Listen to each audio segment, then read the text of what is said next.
Jésus apprit la mort de Jean le Baptiste, il se retira et partit en barque. Il fallait que Jean s'effaçât pour que pût se manifester pleinement le Christ. Et le Christ le sait bien puisqu'il est Dieu et puisque tout a été disposé par Dieu dans l'histoire du salut. Mais nous aimerions voir quelque part un Christ un peu plus logique politiquement et peut-être plus prudent. Ce n'est vraiment pas le moment de s'exposer.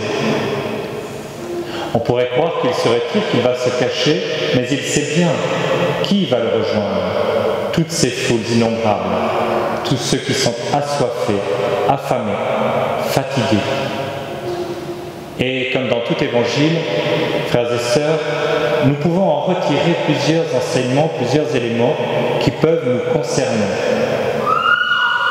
Si nous considérons ces foules fatiguées, eh bien, nous pouvons aussi nous projeter en cela. Nous sommes aussi, frères et sœurs, parfois de ces foules désorientées, fatiguées, à la recherche de pain, à la recherche d'une parole, à la recherche d'une vraie nourriture, comme dit aussi Isaïe, quand il dit « Écoutez-moi bien, et vous mangerez de bonnes choses. » Parole et pain, la loi, le pain, la nourriture de l'homme. Mais comme toujours, le Christ n'est pas désincarné.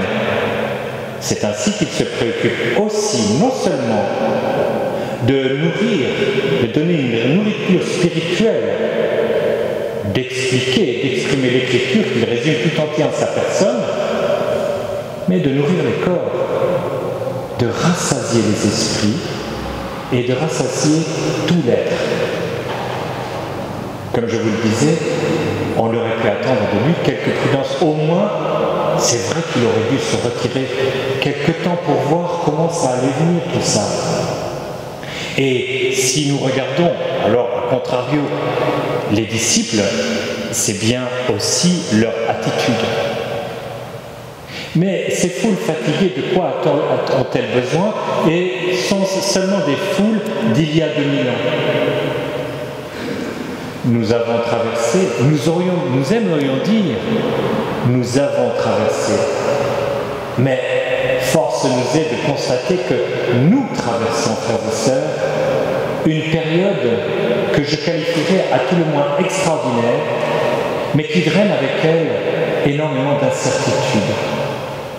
Qu'elle soit sur le plan sanitaire, qu'elle soit sur le plan social, qu'elle soit sur le plan économique ou politique, nous avons l'impression qu'au-delà de ce virus, le monde tout entier est chamboulé comme grippé dans son fonctionnement et nous renvoie aussi aux questions essentielles. Et nous voyons bien aussi l'ensemble de toutes les théories, bonnes et moins bonnes, voire carrément mauvaises, qui se présentent à nos esprits, à notre entendement. Mais nous avons aussi l'impression, en voyant tous les défis sociaux, que c'est quelque chose d'accablant et que nous nous demandons bien comment nous nous en sortirons.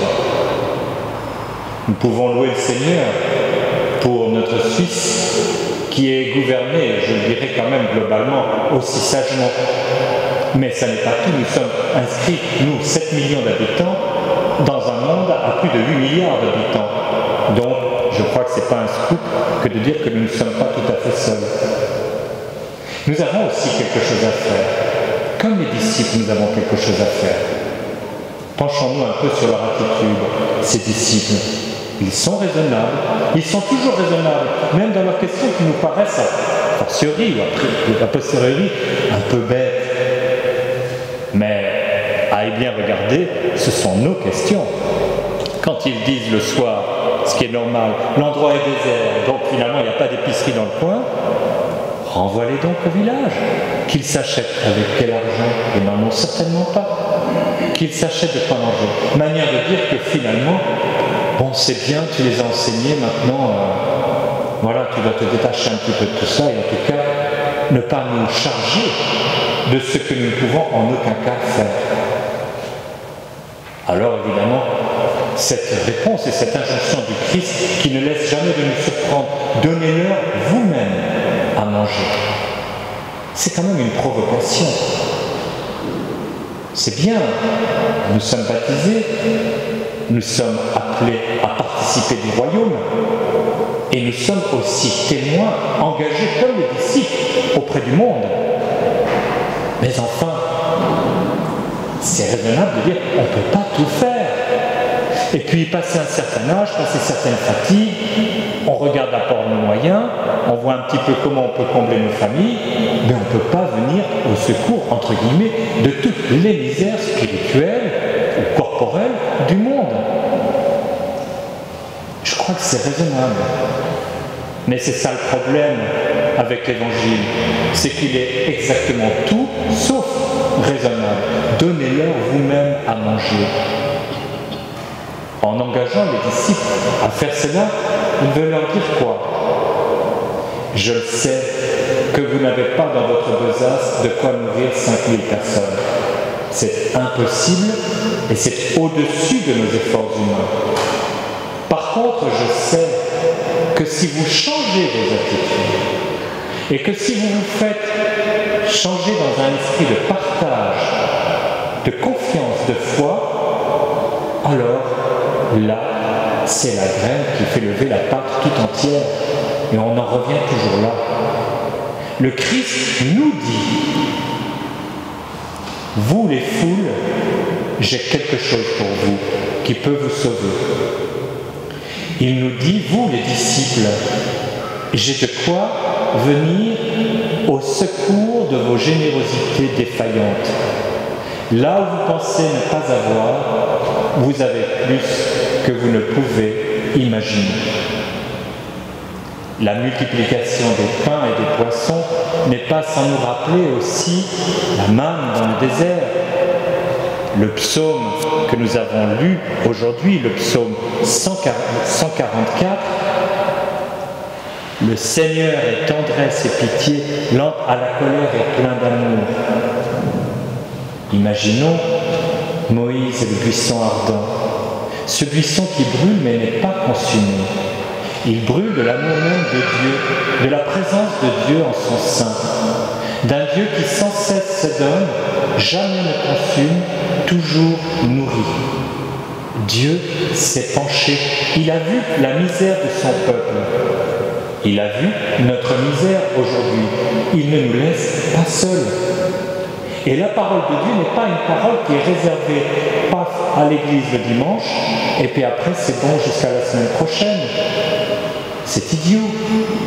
Cette parole, elle nous nourrit aujourd'hui, mais c'est le viatique pour la semaine.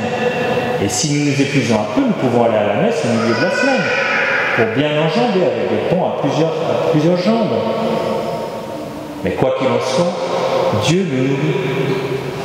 Et aussi, très bien introduit cette liturgie de ce jour par le livre du prophète Isaïe. Il y a plusieurs choses à retirer de ce livre. Vous tous qui avez soif, venez, voici de l'eau.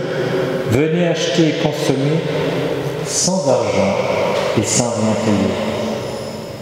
C'est là aussi, frères et sœurs, je terminerai par Isaïe, mais une belle leçon pour nous. Sans acheter, sans rien payer, cela veut dire quoi? Que, comme nous nous rapprochons auprès de Terre en disant « Je ne suis pas digne de te recevoir », mais dis seulement une parole. C'est aussi cette tentation toujours que nous avons de dire « Je ne le mérite pas » ou « tel autre ne mérite pas ». C'est quoi le mérite? Est-ce que Dieu se penche sur le mérite cumulé du pécheur? C'est pourtant pour eux qu'il est venu. Donc, c'est pour nous qu'il est venu. Venons acheter et consommer, paradoxe, acheter sans rien payer. C'est rare, hein? Il n'y a que là qu'on peut dire ça. Et pourtant, c'est le cœur et le noyau de notre vie. Pourquoi dépenser votre argent pour ce qui ne nourrit pas? Libérons-nous, frères et sœurs, de toutes nos inquiétudes, de toutes ces idoles qui remplissent nos cœurs, qui font comme un écran opaque entre Dieu et nous, entre la grâce et puis aussi la pesanteur de nos vies. Prêtez l'oreille, écoutez-moi bien, vous mangerez de bonnes choses, c'est bien ce qui est arrivé aux foules. Et enfin, parce qu'il faut quand même penser qu'on a un bon moment avant le Christ. Et enfin, cette promesse absolue, je m'engagerai envers vous par une alliance éternelle. Ce sont là les bienfaits garantis à David. Le Christ est le descendant royal de David. Il est la pleine réalisation des promesses. Et c'est bien dans cet évangile le Christ tout entier qui se donne parole et pain à son peuple, nous invitant ainsi à nous nourrir, à nous rassasier sans acheter et sans rien payer, à nous nourrir et aussi, à notre tour, à nous libérer de nos inquiétudes, nous faire partage et générosité pour nourrir nos frères et sœurs en humanité. Amen.